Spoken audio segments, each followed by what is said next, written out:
这一集将分享为什么我从不夸大在荷兰和马来西亚的生活，也从不提倡移居或移民给朋友。每当我有外国朋友或同事要溜走时，我都会送上祝福，但我心里就会默默嘀咕着又要损失一位会说外语的朋友了。不过话说回来，要在自己的国家找快乐，可能真的比在这里容易许多。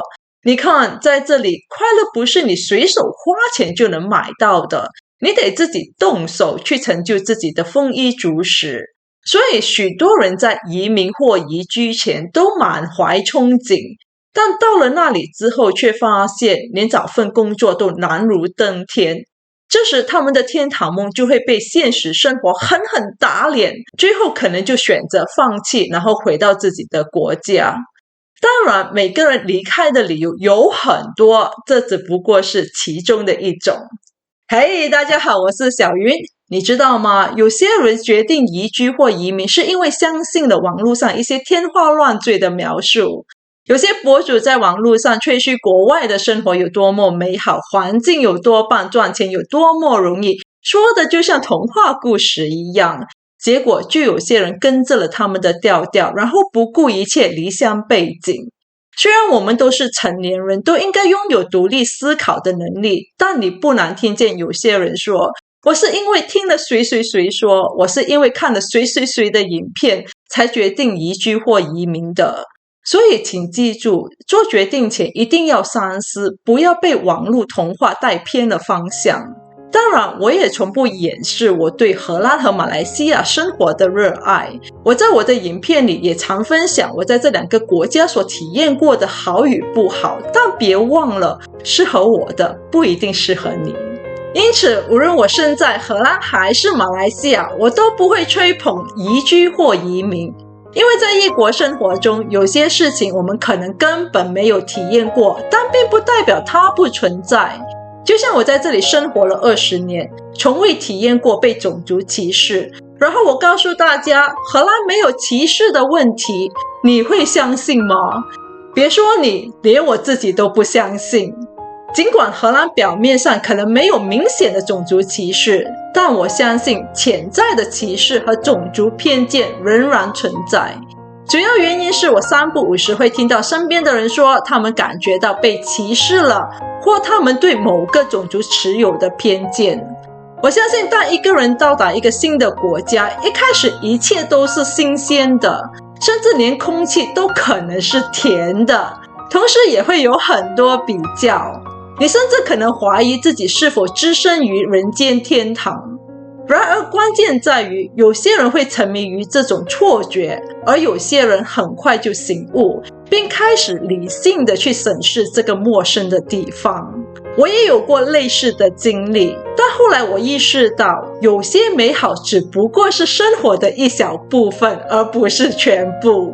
当年我也是通过多次的面试才在这里找到一份工作，在开始赚欧元后，就觉得衣食住行不成问题了。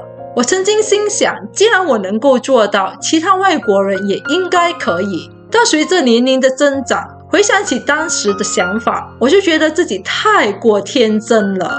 毕竟不是每个人最后都那么幸运能够找到一份稳定且适合自己的工作。想象一下，在这里从事体力活的外国人，升职的机会有限，每个月拿着固定的薪水，想换工作又没有更好的选择，毕竟每个人的能力不同。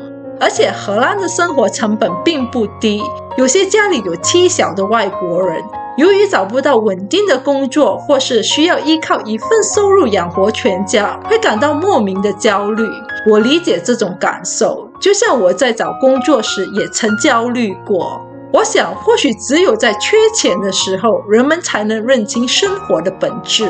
还有一个问题就是找伴侣的难题。有些人在自己国家桃花不断，但来到这里后，桃花却仿佛消失了一般，找个伴侣难如登天。其中一个原因是语言障碍，与当地人交流困难；另一个原因是文化差异，很多外国人和当地人不太合拍。一个人在异国他乡，生活就像没有调味料的菜，苍白无味。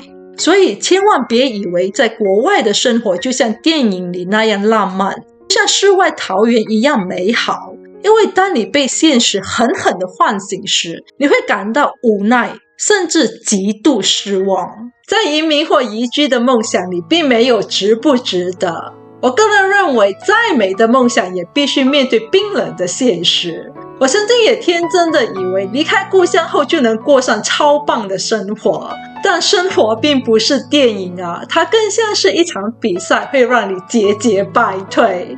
我承认在反思的过程，有时也会觉得自己太过天真，当初为何会有如此的幻想？但也正因为有这些反思，才使人成长。所以不管你是来留学的、移民的、工作的，还是与伴侣团聚，认清现实至关重要。也许认清现实后会让你知难而退，或是改变策略迎难而上。但就像我在上一期的影片里所说的，真的不怕你来这里生活，就怕你扛不住压力和焦虑，最终崩溃。所以不管网上如何吹捧一个国家的美好，实地体验才是最真实的。当然了，金钱绝对是通往国外的第一张门票，但除了金钱，还有更多是你需要考量的。比如说，你得思考语言障碍、工作机会，这个国家安不安全。如果你带着小孩一起来，你还得准备好面对学校的选择和小孩的费用。在你跨出故乡的门槛之前，真的先问问自己是否愿意做个体验者，去体验真实的生活，还是只是想尝尝移民的滋味。